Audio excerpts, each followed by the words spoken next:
네, 안녕하세요 여러분. QM 벤치입니다. 또 그래픽 카드를 들고 왔는데 4060 Ti네요. 4060 Ti가 왜 이렇게 들어오는 거야 자꾸.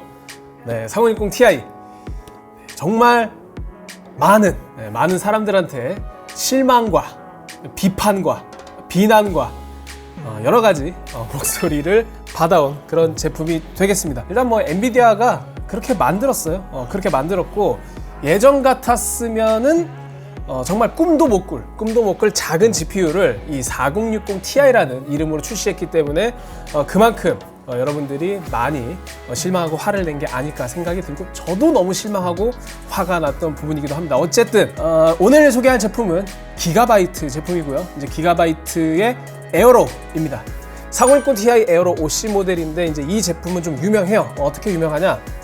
화이트 컨셉 그래픽 카드 중에 이제 정말 예쁜 걸로 유명을 한데, 저도 이제 예전에 이 그래픽 카드, 즉 4060 Ti는 아니지만 에어로 4090 모델을 가지고 로스트아크 8K 게임 구동을 하는 그런 영상을 저희가 진행한 바 있었는데, 이 4060 Ti는 에어로의 컨셉을 똑같이 가져가면서도 사실 이제 쿨링 규모는 조금 낮췄죠. 4090만큼 커다랄 필요가 없으니까. 그래서 조금 더 컴팩트한 사이즈의 에어로 특유의 그 예쁨은 고스란히 간직한 그런 제품이 되겠습니다. 자, 제품 살펴보도록 하죠. 그리고 오늘도 사실 이 그래픽 카드만 다루는 게 아니라 장안의 화제 디아블로4 얘기도 같이 할 텐데, 여기서 제가 하나 또 꿀팁을 또 선사해드릴 예정이니까 콘텐츠 끝까지 시청해주시면 감사하겠습니다. 화이트 제품이라고, 제품도 이제 화이트 패키지로 구성이 되어 있죠. 에어로 로고가 상당히 예쁩니다. 이 에어로 로고가 로고만 이렇게 생긴 게 아니라 어떤 제품의 쿨러 디자인, 하우징 디자인도 이 에어로 로고의 어떤 디자인 철학과 결을 같이 하는 그런 디자인을 가지고 있거든요. 그래서 굉장히 잘된 디자인을 생각하고요. OC 모델입니다. 팩토리 오버클럭이 적용되어 있고, 지포스 RTX 4060 Ti, 그 다음에 3년 무상 AS를 보장합니다. 뒷면 가시죠. 뒷면에는 제품의 주요 특징, 핵심 내용들이 담겨 있습니다. 윈드포스 쿨링 시스템, 윈드포스라고 하면은 이제 기가바이트 고유의 쿨링 설계 브랜드를 말하고요. 윈드포스 역사가 굉장히 깁니다. 10년이 더 넘은 그런 기술이에요. 그리고 RGB 퓨전 지원하고 있고요. 메탈 백플레이트, 그 다음에 뭐 출력 포트 구성이라든지 쿨링팬 특성, 그 다음에 제품 디자인, 뭐 이런 것들이 간단하게 나와 있습니다. 패키지 개봉해서 안에 액세서리 살펴보도록 하겠습니다. 하얀색 패키지 안에 블랙 내부 박스가 있고요. 요거를 이렇게 열어주면은 뭔가 쏟아져 나오죠. 네, 스티로폼 완충용 재질 있고, 퀵 설치 가이드 있고, 그래픽 카드 본체 있고. 뭐야, 왜 이렇게 간단해? 이게 끝이네. 역시 종이를 아끼고자 하는 기가바이트 제품 같네요. 자, 일단 이거 하나 있습니다. 간편 설치 가이드가 있고요. 여기 보시면은 그냥 그래픽 카드 설치 시 주의사항 이런 것들이 있는데, 이거 한국어가 아마 있을 겁니다. 기가바이트는 그래도 한국어를 잘 챙겨줘요. 뭐 어딨지? 못 찾겠는데? 알겠습니다. 한국어. 너무 글씨가 조그매. 하드웨어 설치, 장착 전에 컴퓨터 전원이 꺼져 있고 블라블라블라. 네, 여러분들이 그래픽 카드를 물리적으로 장착할 때 주의사항을 기술하고 있습니다. 그래픽 카드 본체 한번 볼게요. 자, 이렇게 생겼습니다. 여러분들이 상상하시는 에어로 그 디자인, 그 모습 그대로 이렇게 4060 Ti에 잘 녹여냈습니다. 일단 보시다시피 트리플 팬 쿨링 시스템이고요. 80mm 직경을 가지고 있습니다. 80mm 쿨링 팬 3개가 있고, 제품의 컬러가 화이트라고 제가 소개를 해드렸는데, 일단 전반적인 하우징이 모두 화이트는 아니고, 이 뭐라고 하죠? 이제 슈라우드는 화이트인데, 쿨링 팬 전면에 추가 장식들 이런 것들은 은색을 띠고 있습니다. 그래서 화이트와 실버 조화를 이루고 있다. 이렇게 이해하시면 되겠고요. 그 다음에 쿨링팬 같은 경우에는 방향이 얼터네이트 팬 기술이라고 해가지고, 왼쪽은 이렇게 돌고 가운데는 오른쪽으로 돌고 다시 오른쪽은 왼쪽으로 돌고, 이렇게 서로 반대 방향으로 돕니다. 이 반대 방향하는 거는 인접한 쿨러끼리 같은 방향이 아니라 서로 반대 방향으로 회전함으로써, 이게 같은 방향으로 돌게 되면 이 공기를 끌어당길 때 서로 같은 방향으로 흡입하기 때문에 이제 공기가 좀 양옆으로 퍼질 수가 있어요. 이걸 뭐 방사형이라고 하는데, 그 퍼지는 걸 조금 막아주고 서로 반대 방향으로 상충시키게끔 이렇게 회전이 되면은 공기의 직진성, 즉 흡기 효율이 좋아질 수 있다. 그런 차원에서 이런 구조를 택하고 있습니다. 이거는 기가바이트뿐만 아니라 뭐 타 제조사에서도 적용하고 있는 기술이기도 해요. 그리고 이제 쿨링팬 같은 경우에는 블레이드는 화이트입니다. 블레이드는 화이트인데 쿨링팬 중앙부에는 이제 에어로 로고가 실버 배경으로 이렇게 부착이 되어 있고, 이게 단순히 스티커는 아니고 굉장히 견고하게 결합된 구조예요. 그냥 단순히 스티커 붙여놓은 그런 형태는 아닙니다. 그런데 이제 이건 그냥 개인 취향인데, 이 하우징은 이제 좀 화이트도 여러 가지 색상이 있잖아요. 조금 차가운 화이트가 있고 조금 따뜻한 느낌이에요. 우리가 보통 웜 화이트라고 표현하는데, 그러니까 디스플레이로 치면 이제 색온도가 낮은 거, 색온도가 높은 거, 색온도가 높을수록 이제 푸른 색감을 띠죠. 그런 관점에서 봤을 때 이 하우징, 그러니까 슈라우드 자체는 웜 화이트에 가깝고, 쿨링팬 블레이드는 살짝 차가워. 살짝 차가운 느낌이 듭니다. 그래서 여러분들이 살짝 참고하시면 좋을 것 같은데, 그래도 이질감이 심하진 않아요. 비교적 그런 특성을 띠고 있다, 이걸 알려드리는 거고, 그 다음에 이제 실버 플레이트 같은 경우는 약간 이건 플라스틱은 아니고 금속성 마감으로 이렇게 처리가 된 것 같습니다. 자, 측면 한번 볼게요. 네, 측면입니다. 기가바이트 로고가 있고요, 에어로 로고가 있는데, 여기서 이제 RGB LED가 점등됩니다. 되게 예쁘게 들어와요. 그리고 오른쪽에 지포스 RTX는 뭐 LED가 없고 그냥 로고만 각인되어 있는 형태입니다. 그래서 이제 원래 예전에 기가바이트가 RGB LED를 정말 범벅, RGB 파티라고 부를 정도로 LED를 정말 많이 사용했는데, 최근에 타 제조사도 그랬던 것처럼 이제 트렌드를 따라서 적재적소의 RGB LED를 활용합니다. 그리고 아무래도 화이트 제품을 선택하시는 분들은 조금 더 깔끔한 느낌을 좋아하시는 경향이 있기 때문에 이 에어로 부분에서만 은은한 LED가 점등되는 포인트가 있고요. 그 다음에 보조전원 단자는 8핀 1개를 사용하고 있습니다. 뭐 12V HPWR 그런 거 사용하지 않고요. 그리고 히트싱크가 완전히 드러나 있는 형태고, 기가바이트 그래픽 카드가 항상 그렇듯 히트 파이프는 이제 별도의 니켈 도금 처리 그런 거 하지 않고 구리 히트 파이프를 그대로 노출하고 있어요. 이거는 사실 이제 좀 아쉽습니다. 왜냐하면 이제 화이트 제품이면은 어쨌든 디자인이 좀 더 중요하고 전반적인 깔끔한 마감, 완성도, 디테일 이런 것들이 상당히 중요한데, 이 히트 파이프는 예전부터 기가바이트가 이상하게 이거를 그냥 냅두더라고. 구리색 그대로 항상 노출을 합니다. 그런데 보드는 또 안 그래요. 보드에서는 그 기가바이트에서 이제 검은색으로 다 도장하기도 하고 그렇게 좀 어떤 디자인에 있어서 완성돼서 신경을 쓰거든요. 근데 그래픽 카드는 유독 히트 파이프를 그대로 노출하더라고요. 개인적으로는 좀 아쉽습니다. 이게 똑같이 니켈 도금으로 처리되거나 아니면 뭐 다른 형태의 마감이 들어갔으면 전반적으로 훨씬 더 통일된 느낌과 예쁜 심플한 느낌을 가져다 주지 않을까, 그렇게 생각이 들고요. 자, 백플레이트입니다. 백플레이트는 네, 메탈 백플레이트이고요. 에어로, 기가바이트, 지포스 RTX는 왜 세로로 되어 있지? 네, 세로로 되어 있습니다. 그리고 이제 이거는 굉장히 마음에 들어요. 스크린 쿨링이라고 해가지고 기판이 여기서 끝나잖아요. 그래서 나머지 영역은 히트싱크가 노출되게 되는데, 이 히트싱크가 공기를 머금고 있습니다. 뜨거운 공기, 이 뜨거운 공기가 잘 배출될 수 있도록 시원하게 뚫어놨어요. 그래서 뭐 여기에 이제 복잡한 문양을 가해서 뭐 독특한 에어홀로 제품 디자인을 정하는 경우도 있는데, 기가바이트는 그런 거 없이 그냥 시원하게 뚫어놨습니다. 이거 상당히 좋아요. 공기 효율이 가장 좋으니까요. 자, 출력 포트 보겠습니다. 출력 포트에는 이제 검은색으로 보호캡이 있고요. 그 다음에 이 기가바이트 에어로 제품은 일반적인 지포스 그래픽 카드 출력 포트 구성이 달라요. 뭐가 다르냐? 일반 제품은 이제 DP 포트 3개, HDMI 1개로 구성되어 있잖아요. 근데 이거는 DP 1.4 A 포트 2개, HDMI 2.1 A 포트 2개, 이렇게 2개씩 마련되어 있습니다. 그래서 이건 호불호 영역일 수 있지만, 개인적으로는 이제 HDMI 포트도 많이 사용하고 계시고, 그리고 DP 포트는 이제 컴퓨터, 모니터의 표준 디스플레이 출력 포트를 할 수 있는데, 이게 3개, 1개 조합보다는 그래도 2개, 2개 조합이 뭔가 그 유연성 측면에선 좋은 것 같아요. 그래서 개인 취향에는 이거 굉장히 마음에 든다, 이거를 좀 설명해 드리고 싶고, 이런 특성을 좀 참고로 하시면 좋을 것 같아요. 왜냐면 뭐 DP 포트가 3개 필요하신 분들도 있을 테니까요. 그리고 이제 제가 하나 빠먹은 게 있네요. 바이오스 전환 스위치가 있습니다. 여기 보시면 바이오스 OC 사일런트 있어서 여기 이제 스위치를 통해서 전환할 수가 있는데, 이게 바이오스 모드별로 부스트 클럭이 다르진 않고 온도 대비 팬 속이 조금 다릅니다. 그래서 OC 모드일 때는 조금 더 적극적으로 팬 속도가 회전하고, 사일런트 모드는 온도 대비 조금 더 팬 속도가 낮아요. 그래서 좀 조용한 소음을 기대할 수 있겠죠. 자, 이 정도로 외형 설명할 수 있겠고요. 분해해서 내부 살펴보도록 하겠습니다. 네, 분해 완료했고요. 일단 백플레이트는 말씀드린 대로 메탈입니다. 근데 하지만 안쪽에 별도의 썰 패드는 있지 않고요. 히트싱크, 네, 히트싱크 보면서 이제 좀 귀여운데, 여기 보시면 히트파이프 4개가 GPU랑 아주 다이렉트로 맞닿는 그런 형태를 가지고 있어요.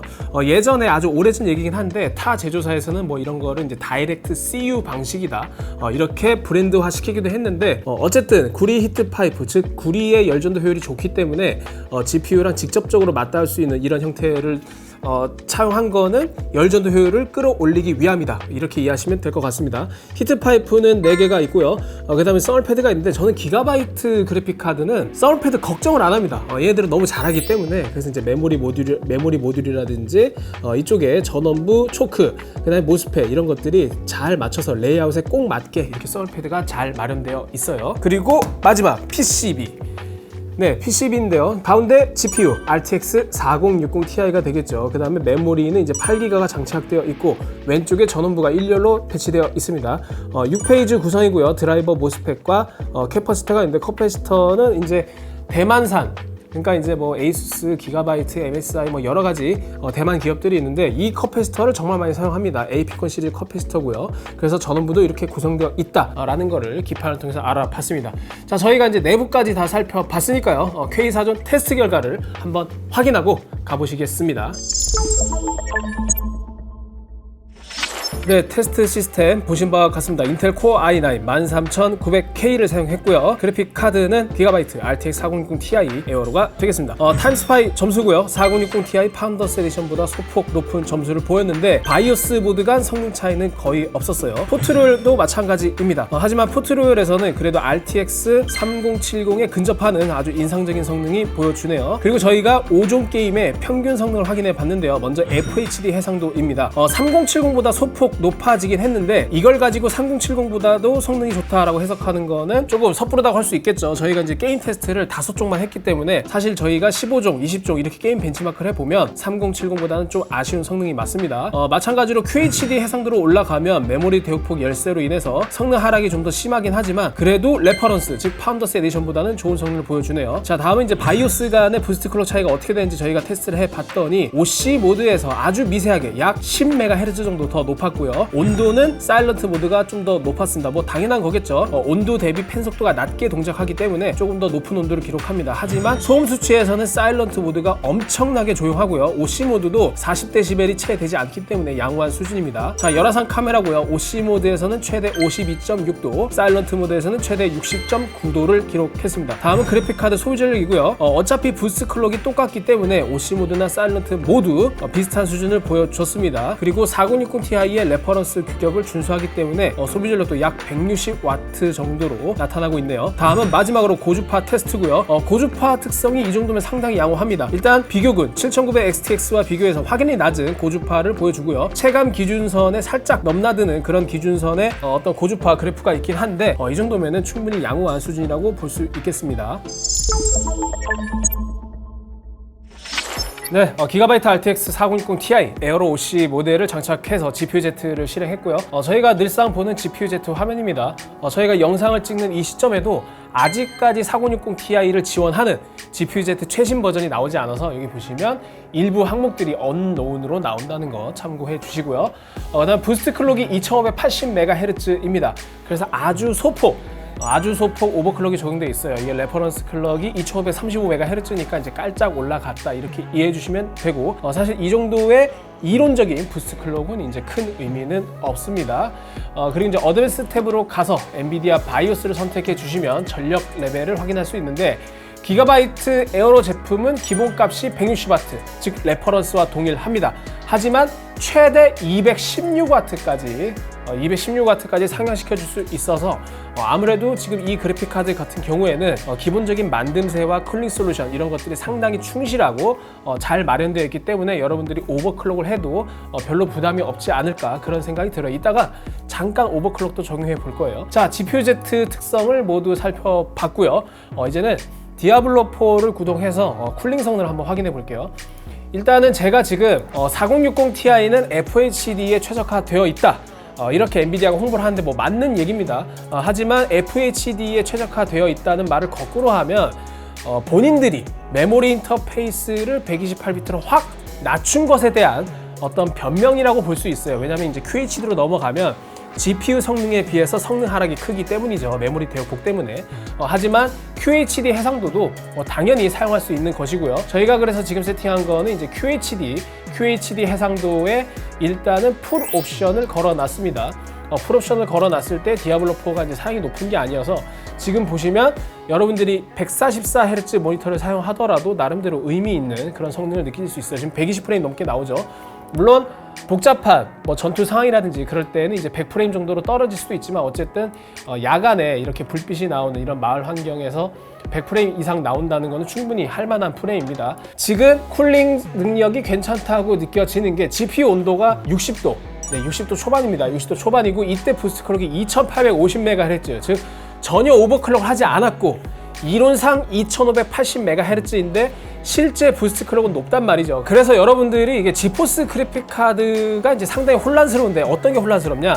여러분들이 다나와나 쇼핑몰에서 다양한 제품군을 보잖아요. 그래서 이제 비교를 할 때 A가 B보다 부스트 클럭이 높네. 그럼 이게 더 성능이 좋겠네. 이렇게 생각을 할 수 있는데 실상은 그렇지 않을 수도 있습니다. 그러니까 지금 이 기가바이트 같은 경우도 이론적인 부스트 클럭은 2580인데 실제로 풀로드 상황임에도 불구하고 2850이 들어가 있거든요. 그러니까 저희가 테스트를 해봐도 얼마든지 이론적인 스펙이 낮아도 훨씬 더 높은 부스트 클럭을 보이는 제품도 있단 말이죠. 그래서 이런 것들은 까보지 않으면 모릅니다. 하지만 분명 말씀드릴 수 있는 건 기가바이트 제품 같은 경우에는 이론적인 스펙 대비 실제로 걸리는 부스트 클럭이 조금 높은 편이에요. 이건 확실히 말씀드릴 수 있습니다. 그래서 여러분들이 스펙만 보고 판단하면 안 된다. 실제로 까봐야 된다. 이걸 말씀드리고 싶고, 그 다음에 GPU 온도도 60도 초반, 그 다음에 소비 전력도 약 150W 전후, 그리고 펜 속도도 약 1500rpm 정도 되는데 상당히 정숙합니다. 지금 OC 바이오스임에도 불구하고 상당히 정숙하다는 거, 확실히 쾌적한 그런 품질을 가지고 있다. 이렇게 이해해 주시면 되고, 그 다음에 저희가 오버클럭을 해도 4060ti는 이제 TGP가 낮기 때문에 그렇게 부담스럽지 않아요. 저희가 사전에 확인을 해보니까 오프셋으로 코어 클럭은 150, 메모리 클럭은 1500 정도 오버클럭이 가능한데 직접 성능을 비교해 보도록 하겠습니다. 지금 정지 상태에서 저희가 이제 ESC를 눌러놨을 때 약 127에서 128프레임이 나오잖아요. 이때 오버클럭을 적용했을 때 애프터버너에서 저희가 사전에 확인을 해보니까 코어 클럭은 플러스 150, 메모리 클럭은 플러스 1500까지 정상 작동이 가능했습니다.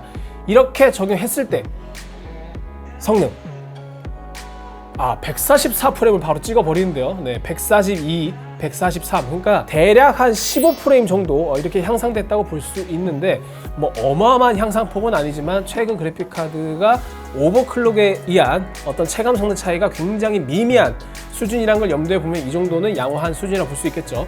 그리고 코어 클럭도 이제 3기가를 찍었고요. 부스트 클럭. 그다음에 GPU 소비 전력도 160W를 초과하는 그런 양상을 보여줍니다. 여기서 하나 더, 지포스 40 시리즈 하면 또 뭐겠습니까? 언더볼팅 아니겠습니까? 언더볼팅 한번 볼게요. 언더볼팅 같은 경우는 제가 이제 기존 4060ti에서도 설명을 드렸기 때문에 여기서 이제 과정은 구체적으로 설명드리지 않고 저희가 사전에 확인한 값만 확인해 보도록 하겠습니다. 자, 언더볼팅은 4060ti, 거듭 말씀드리지만 4060ti는 풀로드 시 최저 전압이 860mV, 즉 0.86V입니다. 그래서 애프터버너 커브 에디터에서 X축을 860mV에 맞추시고 이때 작동 가능한 클럭 기가바이트 같은 경우에는 2475MHz입니다. 저희가 지금까지 4060ti를 3-4장 정도 만져봤는데 대부분 860mV에서 2400에서 2500 사이에 최대 부스트 클럭을 가지니까 그거 참고해 주시기 바라고요. 기가바이트 같은 경우는 2475였습니다. 그리고 메모리 오버클럭은 플러스 1500을 줬어요. 이거를 적용했을 때 과연 디아블로 성능은 어떨까요? 기본 성능에서 120프레임대였는데 언더볼팅을 해도 성능이 그렇게 떨어지지 않죠. 다시 한번 해볼게요. 지금 128프레임, 129프레임 나오잖아요. 이걸 잠시 꺼두고 애프터버너를 다시 켜주고 리셋, 기본 상태에서 130 정도 나오네요. 지금 129에서 129 정도, 128 이 정도 나오죠. 그리고 다시 언더볼팅을 적용했을 때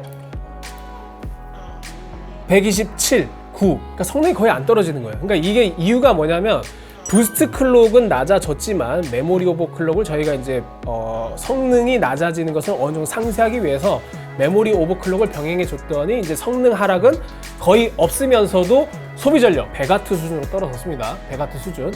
아주 쾌적한 게이밍이 가능하겠죠. 그리고 이제 오늘은 디아블로 4 4060 Ti 언더볼팅 뿐만 아니라 이제 초보자 분들을 위해서 하나 팁을 드리려고 하는데, 컴퓨터 고수분들은 모두 알고 계세요. 여러분들이 만약 디아블로 4를 21대 9에서 하고 싶은데 가지고 있는 모니터가 16대 9다.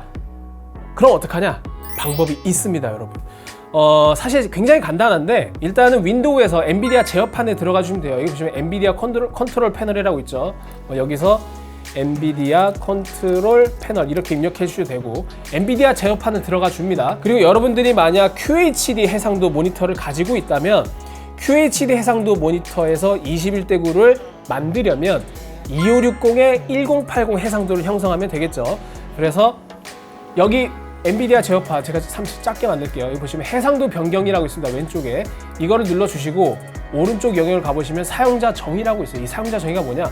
모니터가 기본적으로 내장된 해상도 정보가 아니라 사용자가 추가적으로 사용자 커스텀 해상도를 만들 수 있는 기능입니다. 이걸 눌러주시고 사용자 정의 해상도 만들기 눌러주시고, 여기서 수평 픽셀은 2560 이대로 두고 이 수직선 픽셀을 1080으로 고쳐서 테스트를 눌러주시면 21대 9 해상도가 형성이 되고요. 현재 해상도를 저장하시겠습니까? 예를 눌러주시면 됩니다. 그럼 저장이 됐어요. 그러면 여기 해상도 목록에서 2560에 1080 사용자 정의 섹션에 2560 1080 저장 해상도가 생겼습니다. 이거 적용을 눌러주시고, 디아블로 같은 경우에는 해상도 설정이 윈도우 해상도를 그대로 따라가기 때문에 만약에 여러분들이 21대 9 해상도로 디아블로를 하고 싶다, 그러면 윈도우 해상도도 21대 9, 즉 2560에 1080 해상도를 적용하시면 됩니다. 만약에 여러분들이 4K 모니터를 사용한다, 그러면은 3840 1600 또는 3440에 1440 이런 해상도를 추가해주면 좋겠죠. 자, 확인해 볼까요? 디아블로 옵션 창 가보니까 해상도가 2560에 1080 적용돼 있고요. 그리고 매우 높은 옵션 상태입니다. 자, 이때 이렇게 좌우 시야가 21대 9 모니터처럼 확 넓어지는 거예요. 그래서 21대 9를 이렇게 활성화했을 때 단점은 있습니다. 왜냐하면 모니터의 물리적인 크기는 정해져 있기 때문에 이 중에서 세로 픽셀에 해당하는 영역을 저희가 이제 깎아서 이걸 21대 9 화면 비율로 구현을 해놨기 때문에 체감되는 화면 크기는 작을 수 있습니다. 하지만 조금 더 넓은 시야를 확보할 수 있기 때문에 좀 모니터 가까이 두면 되잖아요. 아무튼 물론 21대 9 모니터를 직접 사서 사용하시는 게 가장 좋겠지만 이렇게 임시로라도 21대 9를 사용하고 싶다, 그러면 이런 방법을 활용하시면 되겠습니다. 그리고 QHD 해상도보다 2560 1080이 해상도가 더 낮기 때문에 사양도 더 낮아질 수밖에 없겠죠. 그래서 여기서 만약에 여러분들이 QHD 144 모니터를 사용하시고 그대로 쓰는 게 아니라 퀘이사전 추천 최저가 옵션, 저는 이거 정말 강력하게 추천합니다. 왜냐? 그래픽이 체감적으로 거의 떨어지지 않으면서 성능은 확 오르거든요. 그래서 그림자 품질 한 단계 낮추고 SSAO 한 단계 낮추고 안개 품질 한 단계 낮추고 적용 눌러주시면 이 세 개가 바로 K사전 추천 최적화 옵션이고요. 사실 근데 여러분들이 만약 시스템 메모리라든지 그래픽카드 메모리가 좀 딸리면 텍스처 품질도 하나 낮춰주는 게 좋긴 한데 저는 웬만하면 안 낮춥니다. 이게 체감 화질에 좀 큰 영향을 끼쳐요. 그래서 이렇게 했을 때 소비 전력이 어떠냐? 80W 수준이네요. 이거 보이죠? 네, 80W 수준입니다.